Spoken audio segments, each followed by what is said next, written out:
நினைத்து பாருங்கள், இந்த உழைப்புக்கு ஈடு இணை எதுவுமே கிடையாது. ஏன் தெரியுமா?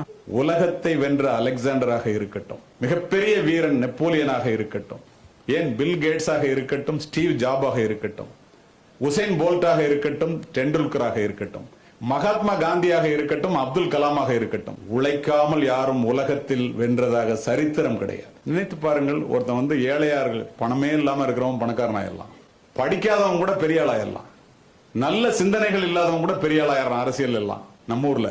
ஆனா உழைக்காமல் எவனும் உலகத்தில் ஜெயித்ததாக வரலாறு கிடையாது. அதுதானே உண்மை.